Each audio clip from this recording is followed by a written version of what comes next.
This is the Amazing Teacher Podcast with Sam Rangel, episode number 12. Welcome to the Amazing Teacher Podcast, where we sit down with amazing teachers and pick their brains for tips, strategies, and ideas that you can take into your classrooms and be amazing. Now, here's your host, Sam Rangel. Welcome, amazing teachers, to the 12th episode of the Amazing Teacher Podcast. This is Sam from successintheclassroom.com, and yes, that was my oldest son, Sam, on the intro. I was able to convince him to get on the mic, and he sounds pretty good. Well, again, thank you for taking time out to hang out with me and these amazing teachers. It really means a lot that you are downloading the podcast and spending some of your time listening to these amazing teachers. Today, my guest is Amanda Dykes from Upside Down Education. She has a blog at upsidedown.edublogs.org. And if you have ever read her blog, you know she is honest and she says it like it is, and I really like that. In this episode, we have a really great conversation on several topics like technology, STEM-based learning, the importance of teaching your kids about their digital footprint, and she offers some really great insights on how to keep from getting overwhelmed with stuff, paperwork and grading and reports. It's great advice for new teachers, so listen for that. It's really, really good stuff. Well, again, thank you again for spreading the word about the podcast. Every tweet or retweet, means that more new teachers are, and soon-to-be teachers, are learning more from these amazing guests that I have on the podcast. So again, thank you so much. All right, so without further ado, let's get right into the podcast with amazing teacher Amanda Dykes. Ready? Here we go. Today, I am so happy to have Amanda Dykes from Upside Down Education on the podcast. Welcome to the show, Amanda. Hey. Well, thank you again for taking time out of your day to sit down and let me pick your brain today. I'm sure that my audience of new teachers and soon-to-be teachers will find our conversation very, very valuable. Before we begin, Amanda, can you tell us a little bit about yourself, your teaching career, how you got into teaching, and maybe why you became a teacher? The why I became a teacher is kind of a funny thing. I actually was not an education major. I was a pre-law major, and I decided to get a teaching certificate. And when I was going through the process of getting schedules and stuff, I realized that they put me in the education school and started talking to the advisors, and sounded like something I really wanted to do. And so I just kind of stayed there. I never changed my schedules. And I've been a teacher for 11 years now. I have an elementary and early childhood special ed degree. My master's is in EDS, is in technology integration. But I've taught all over the place. I've taught first grade, I've taught fifth grade, I've taught third grade, and I've been with sixth grade for 7 years now. So I've kind of found my place here. Yeah, you like sixth grade? Yeah, I really do. Yeah. So. Yeah, I taught eighth grade most of my career, and I had seventh grade class, and I taught 1 year of sixth grade. And it seemed like that age is just one of those times in their lives where there's so much that as a teacher you can do to have an impact. Are you finding that? Yeah, I really have, and it's funny because either sixth grade is just either you have sixth grade for 1 year or you have sixth grade forever. It's what I'm learning, because like we see teachers come in there like 1 year and they're gone, or they're stay. I've been here 7 years, and we've all been here. I'm the newest, so it's kind of one of those things. Either you're niche or you're not. The sixth graders are kind of weird. You got to get used to that weirdness. So. Yeah, I agree. Well, I was reading your blog, and I really like the way you write. You are right up front. You tell it like it is, and especially that most recent post on the 10 things I learned in tech class. Yes. You tell it like it is, and it was really cool. I would like to ask you about one of the lessons in particular, the lesson number 2, give kids choice. This seems to be a common thread among a lot of the teachers that I've interviewed. It's all about giving kids freedom, and you find a lot of value in giving kids freedom. Can you talk a little bit about that? Yeah.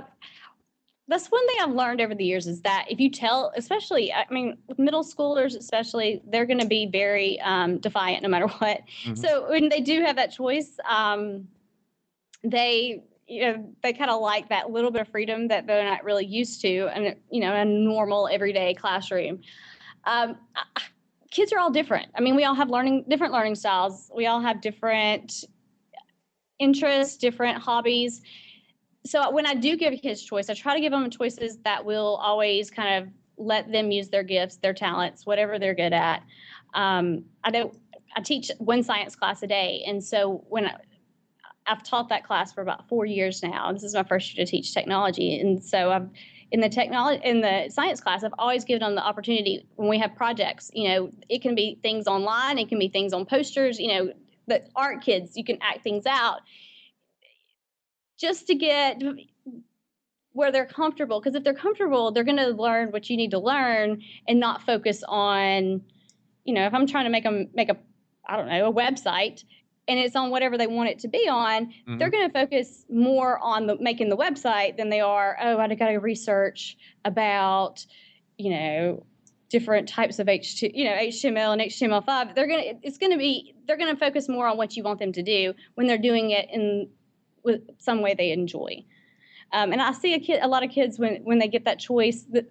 The assignment I gave them, we had to make we were learning PowerPoint, and they had to make an interactive game, and they had their own choice of what the topic was, and they got finished a lot faster than when I normally would say, okay, you've got to research this or you've got to do this. There was no copying and pasting. I mean, it was just their own words, because it was something that they were kind of passionate about. You have that whole passion thing that, everybody's got their own little passions. And when they get to share it with somebody, they get kind of excited about it.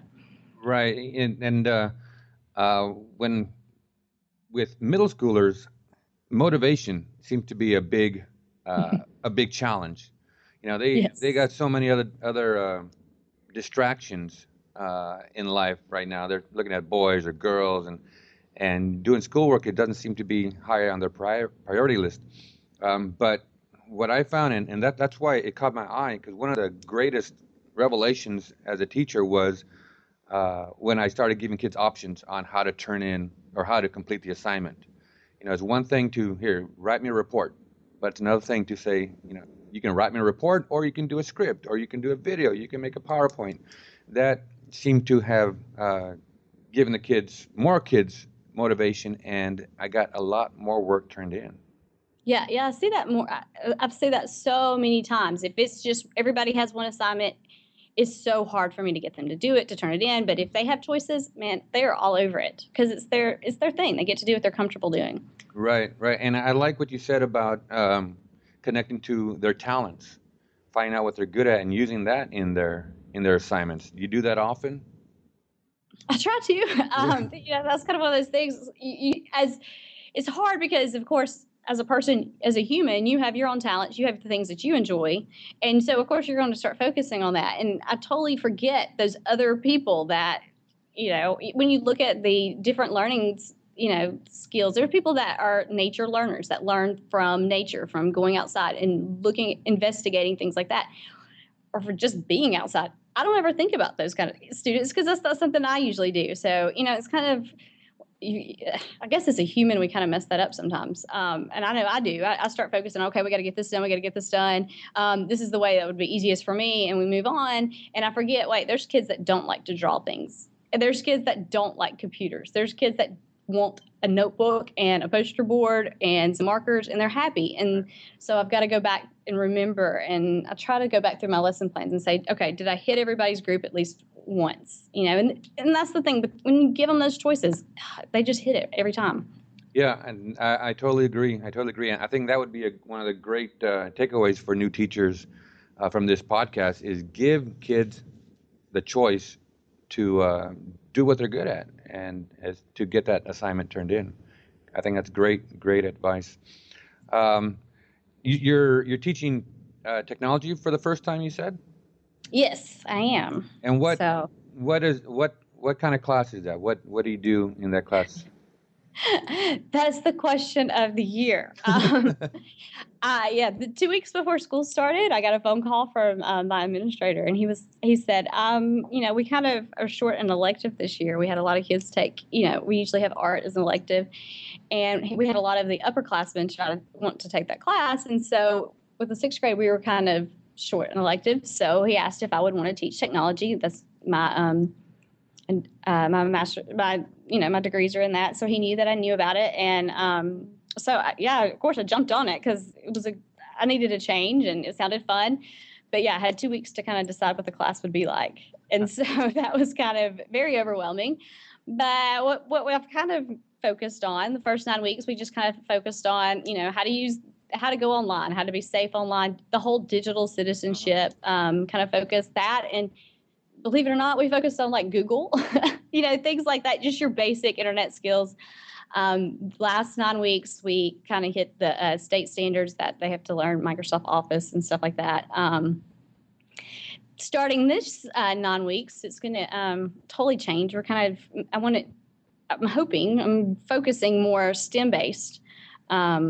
We're going to do a lot of design, a lot of engineering towards the end of the year. We're going to do some maker spaces where, the kids are going to have that design thinking and make things that way. With the this 9 weeks, we're kind of learning, HTML today and, video editing, things like that are going to kind of come in handy as we get into that more STEM-based learning. And so I try to get everything out of the way for the first 9 weeks. So from the first semester to this semester, we can kind of do more of a STEM.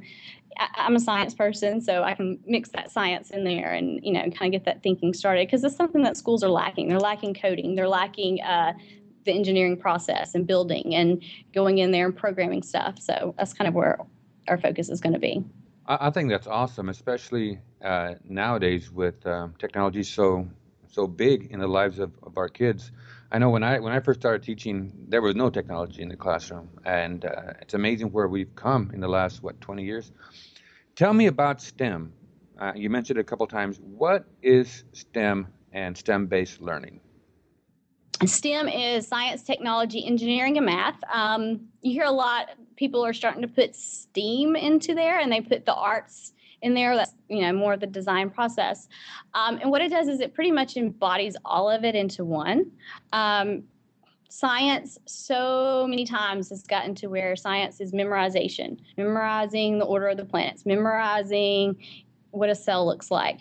And we're forgetting to teach kids how to go in there and question and how to go through the scientific method and how to do these hypotheses.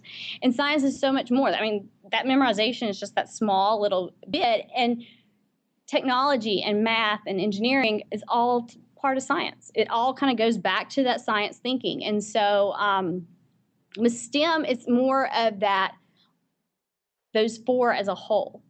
You have that engineering thinking. You use the math that you're going to use for that. You're going to use the technology to do it all. You're going to use, you're going to kind of embody it all into one. And, when we think about, you hear about STEM jobs a lot of times, but we need more girls in STEM jobs and things like that. I mean, that's things from engineering to, interior design even. You've got things from different points of views, website design, things like that take all of those basic thoughts, that basic scientific thought of, your scientific process, and then your mathematics of, making it work, your engineering of how you're going to build that. And then you put it all, and of course the technology just kind of goes pretty much seamless in there. Mm-hmm. And so you kind of put it all together. And so, with me having a technology class, of course, technology is kind of our focus, but we're going to kind of put all those other things in there as well. I think that's great. I'm hearing more and more about STEM-based learning, and I'm glad I have you on the podcast to explain that to us, because I know it's going to be, it's going to get big. It's going to get bigger and bigger. I really think so. And when we look at this, when we look at how our students are learning this stuff, we're pretty far behind. And it's not so much, it's not so much we don't know how to do math, it's that we don't know how to do that thinking. And we don't know how to take it from, okay, yeah, this is the slope intercept formula, but can you take a pattern and put it into, go backwards with that? Mm-hmm. And so, that's kind of where this whole thought process kind of goes into, is we've got to get it past just memorization. We've got to get it past just, doing well in school and passing these standardized tests. We've got to be able to use it. I got to go out to NASA, to the JPL, for the Mars rover landing, and I met with the head of NASA. And one of the things he said was, he said, "Isn't there a teacher here?" And I was like, "Yeah, that's me." And he was like, "Can you do me a favor and let's get these students ready for the next step?" He was like, "We're having to get people from other countries into, and hiring them in when we have plenty of American students who could be doing this, and they're just not ready. They're not the questioners. They don't understand. It's okay to fail. Let's learn from it. They don't know how to learn from that failure." And so, that was one of the things he and I were talking about, was we've got to get students to that point. Yeah, it sounds like you put it all on you. You have to change everybody now.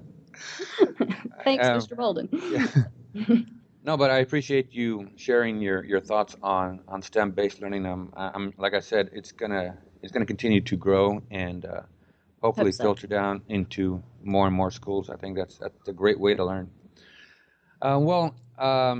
Amanda, the purpose of the podcast is to sit down with amazing teachers like yourself and pick their brains for tips, strategies, and ideas that new teachers can take into the classroom and be amazing. And I know in your experience, you've run across many amazing teachers.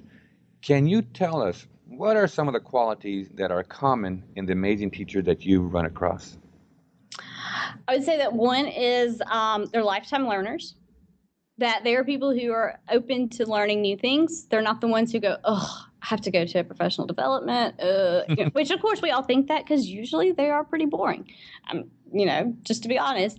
But There are people that are out there searching by themselves, looking for more things. They're reading books. They're online doing chats on Twitter, or they're reading blogs. Those people are learning more. They're learning how things are changing. They're learning, fortunately, the trends. Sometimes those trends are up and down, but they're learning from each other. They're like, there's other teachers. Hey, I did this, it worked. Not just Googling new lesson plan on this. They're out there online looking for new things. And, even those that aren't techie, they're reading books and they're trying their best to make themselves better teachers. Right. I don't want to interrupt you there, but you talked about the boring professional development. I find that, you're right on it. But I find that when I go, I learn more from the conversation I have with my fellow teachers or my fellow administrators. I learn more from them, just collaborating with them, than I do sometimes from the presenter. Yeah, I think a lot of people do that. And, there's that's one of the types of, when you look at the different types of learners, there's social learners that learn from each other in that conversation. And, if you're a social learner, get out there and have those conversations. People are like, "Why are you on Twitter all the time?" Well, because I'm learning from people. Even though I'm just having a conversation, they're spurring things in my brain. So, and that's the thing. I guess that's why the ed camps have been so popular lately, because there's no set structure. Is this wonderful time that teachers can get together and they can talk and they can collaborate that way. And it makes a huge difference. So. I agree. And I'm learning more and more about ed camps. And I think, again, just getting around people who have the same kind of passion, same kind of a focus is great, just to learn from them and to share your thoughts with them. I guess another one would be reflecting. But that's something to me that I think is very important. When I look back on my teaching, career, when I first started, I didn't reflect much. I was like, okay, let's just do this. Let's get it over with. All right, it worked. It didn't work. Let's move on. I think it's when I really got on social media and started blogging and things like that, that I really started reflecting. And when I do that, I sit down and say, okay, this didn't work. This did work. What worked? Let's move on. Let's keep that up. What didn't work? I mean, you can't, what is it that stupid people do the same thing over and over and over and over, it never works. Insanity. The definition of insanity, yeah. Yeah, it's just kind of like, okay, so you had a really bad day in class. Write down what happened. This is kids didn't learn anything. They were bored. They were acting up. It was horrible. What was your lesson like? Is that every time you have a lesson similar to that, is that what's going on? Sometimes the kids are just, not those kind of kids that are going to be bad no matter what. But a lot of times you can usually find the root of it. When things work really well, why did it work really well? Was it because the kids had choice? Was it because the kids were, involved, entertained? They were building something. That makes a huge difference. So I don't know. To me, I guess reflecting, I get in trouble sometimes because of my blog and what I say. People are like, you can't say that. You can't do that. I'm like, usually it's about me. Usually I'm talking about the negatives. Okay, this is what I learned. That blog post you were talking about, that top 10 things I learned in tech class. That was me sitting down and writing down, this is what I learned. This is what I did pretty crappy. This is what I did really well. There were things that I did last 9 weeks that were really bad. And I wrote that down and I put it out there for the public. Now, you don't have to put it out for public. Get you a notebook, write it down, for yourself. But it really, when you start looking at it, you can start seeing, okay, this is what's working, this is not what's working. And it makes a huge difference in your teaching. And when you're holding yourself accountable like that, and I guess that's what my blog is for, in my mind, it holds me accountable. When I start becoming a crappy teacher, my blog posts start going down. I don't do a lot because I don't want to be held accountable for it. And then when I do post it, I get people that come back and say, look, maybe you need to do this, this, and this. You're not doing that. So, I guess that's that whole accountability, reflecting, and, you tell students to go back and reflect on an assignment. Go back and reflect on your lessons. What's working, what's not working. I think that's awesome. And what I noticed, that none of it is blaming kids. And I think those amazing teachers, when they reflect, they're not pointing fingers at the kids. And you find those teachers that are not so great are always pointing fingers at the kids. Yeah. And sometimes it is the kids' fault. Last year I had one of those we had one of those groups that was just, oh my gosh, we were telling everybody, go ahead. We were telling all the 7th grade teachers, go ahead and retire this year. Just go ahead. You're right there on the edge. Just make that decision. And so, it's just, sometimes it's not, sometimes it is the kids, sometimes it is, but let's see if we can find a way to get those kids involved. And, there's just sometimes you just give up and it is easy to blame them, but usually there's something you could have probably done to make it better. So. Well, you mentioned being a lifelong learner and being reflective. Anything else that you've noticed a common characteristic among amazing teachers? Well, and I guess that's kind of what we were talking about. And I was just cared about the kids. There's a lot of teachers out there that you think, do they really like kids? Yeah. So, and there's times that I'm just like, I can't stand that kid. You have that one or two that you're not going to mesh with, but find the ones that you do and find the ones that you really can bond with. And I think that makes just the job more enjoyable, and it reminds you why you do it. Right. Very good. Very good. You mentioned in your emails that you have a class with 5 girls and 29 boys. 29 I don't know how that happened. Well, I can imagine that's one of those interesting classes. And I know a lot of new teachers are going to find themselves in this similar situation, and then going to have to deal with classroom management. What advice would you give to a new teacher who is struggling with classroom management? One thing is, don't sweat the small stuff. You can't, I've always taught general level science, and we started our advanced and general level courses. We noticed that the girls were taking the advanced courses and the boys were taking the general courses. And that means that it was really boy heavy, and boys aren't bad, but boys in 6th grade are very energetic. Oh, yeah. And so one of the things I had to get used to was just the noise. I had to get used to the noise. Now, when I'm talking, there is no talking, but it's kind of like when we're doing things, you're just going to have to get used to the noise. You're going to have to get used to, there's 3 or 4 boys that are probably going to be rolling around on the floor at some point. And I guess that's the thing is, don't sweat the small stuff, and don't let boredom happen, because the minute boredom happens, that the chaos starts. As soon as you give them something to do, and then you have to tell them, if you have to tell them 4 or 5 times to be quiet, they're bored. They don't want to do it. They're done. they're just writing something down. They're not reading. If it's read this passage and then we'll talk about it, they're not reading that passage. They're not writing. They're just kind of pretending like it and waiting for you to be done. So, that's kind of, you've got to make sure that you avoid the boredom. So What a great quote. Don't let boredom happen. don't let boredom happen.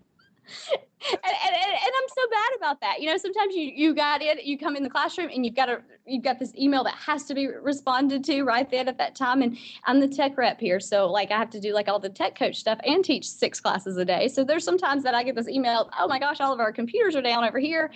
And I'm like, y'all got to be quiet. Just sit down and be quiet. And that is the one time they're not going to sit down and be quiet. But I give them some kind of project to do in the science lab. And it's like, people come in and go, it's so quiet in here. It's like, well, they're actually like, they're thinking, they're doing. And the minute boredom happens, it's all heck breaks loose, and another thing is, I'm trying to think, I think new teachers also, when we're, classroom management, maybe not so much of what's going on in your classroom, but don't get overwhelmed with stuff like papers. And my daughter had a teacher and she would do worksheets a lot, but then she would give more worksheets so she could grade those worksheets. And then she could and so it really did become a classroom management problem, keeping the kids in their seats and keeping them engaged and all that stuff. And so I guess another thing I would tell them is, stop with all the stuff, take time, get a clipboard with everybody's name on there, go through and say, hey, did you do your work? And go through, walk by, check, they did it, move on, and get to the real stuff. Don't spend so much time grading paper. I'm wanting to talk about grading papers because this whole project-based learning has made me grade papers or grade projects forever. But, do things, that if you go and Google online, Google form tests. It'll tell you how to make Google form tests that will grade themselves. There's a lot of things, things like that where you can skip all the other stuff. Don't worry about the stuff. I don't know. I just feel like a lot of times teachers that hate their job are overwhelmed with papers all over their desk. Or they're always great. They spend every night grading. I was not happy, not loving my job, this week trying to get all the papers graded because the kids are turned them in late, which was my fault because I didn't make them more accountable. But yeah, quit all the stuff. Just quit the stuff. Keep it simple. And it makes it so much more enjoyable, and it's more enjoyable for the kids because they're not getting bogged down on so much. Right. And that is such great advice. You're right. Teachers think that if they only have 5 assignments in the grade book, they're falling behind. And the more assignments you have in the grade book, the better teacher you are. And not necessarily true, especially if a lot of these assignments are small little worksheets or just busy work that really don't matter. It becomes a really bad cycle. Like, okay, I've got to get all this done. Why don't I give the kids something to do? Well, I'll do it. And it just keeps cycling, and it's a huge snowball effect.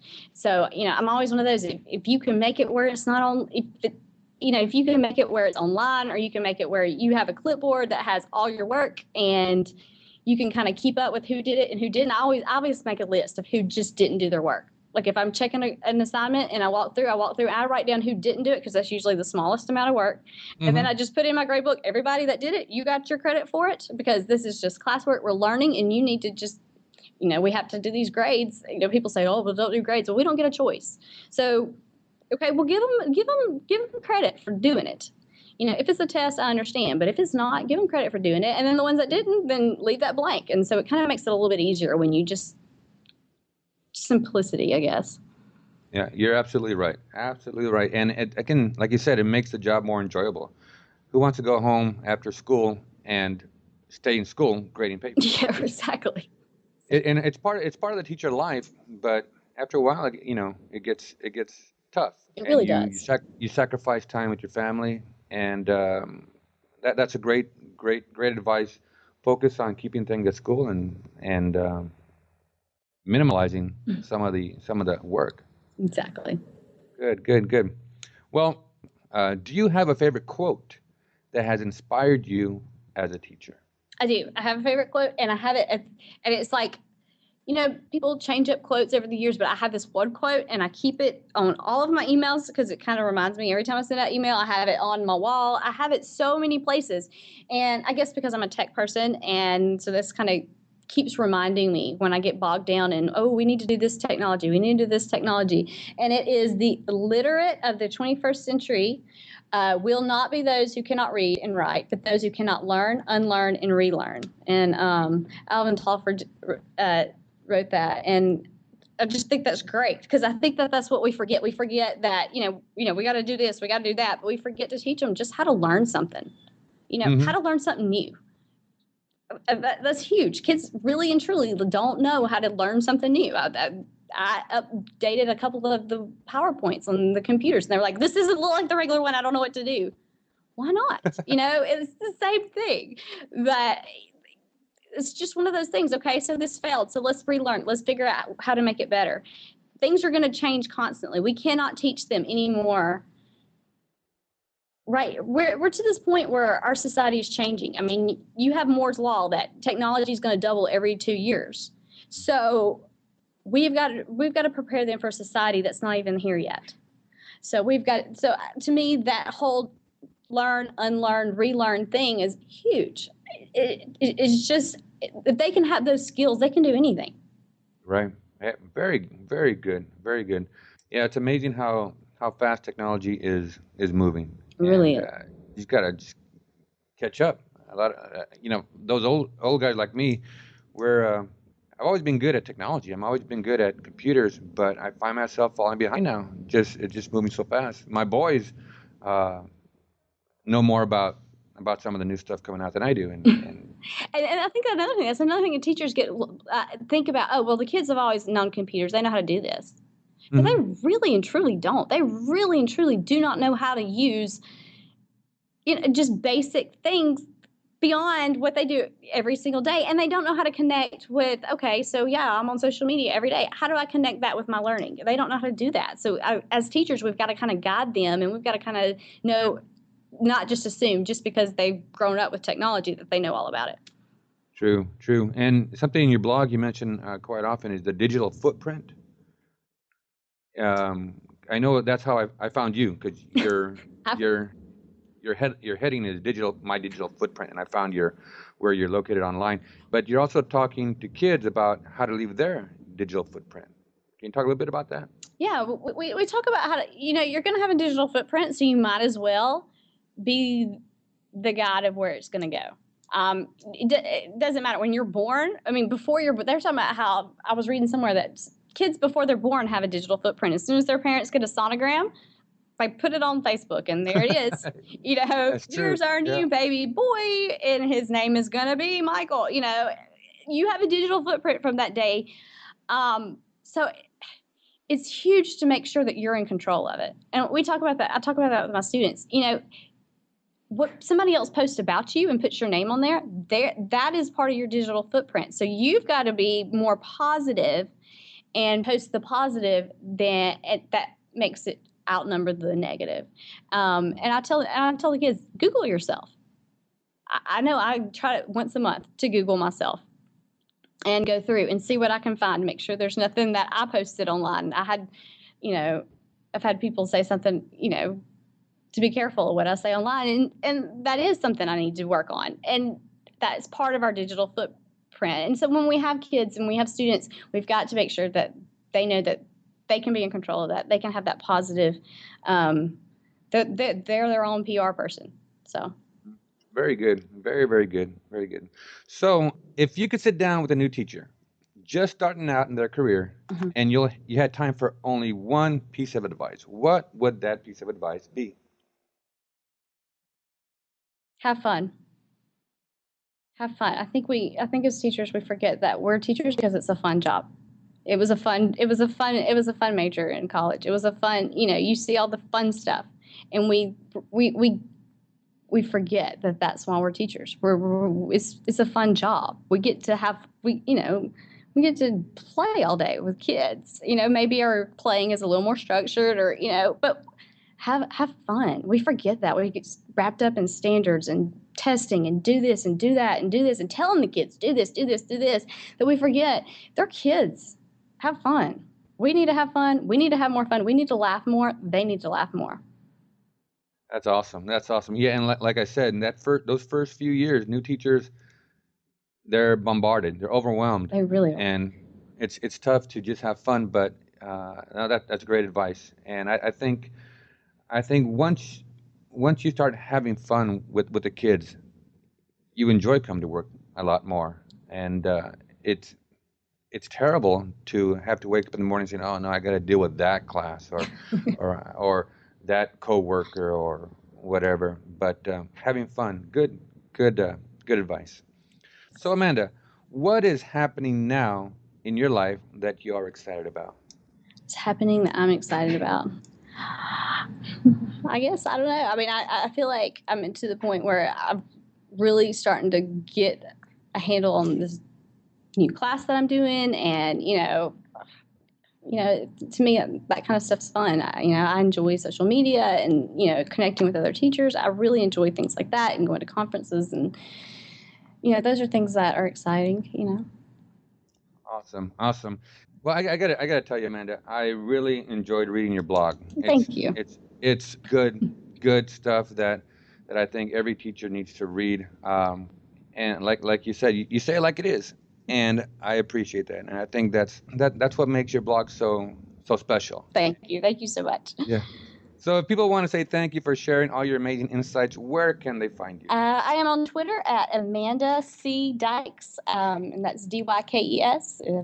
That's where they can find me. My email is the same, is amandacdykes@gmail, and my blog is upsidedown.edublogs.org. Awesome. I'll have all that information on the show notes at the bottom of the post where we published this podcast. But Amanda, I just want to thank you so much for being on the podcast and sharing your thoughts with me here and with our audience. I know that they have received a lot of great information from you in this podcast. I really like that quote about the boredom. What is it? Don't let boredom happen. That is so true, especially in those middle grades. That is awesome. So thank you for that. Thank you so much. My pleasure. So to the listeners, I know you have received a lot of great information in this episode. Now it's up to you to take it back to your classroom and implement what you learned today. So until next time, be amazing. The Amazing Teacher Podcast is brought to you by SuccessInTheClassroom.com. Learn more about being an amazing teacher by visiting SuccessInTheClassroom.com or TheAmazingTeacher.com.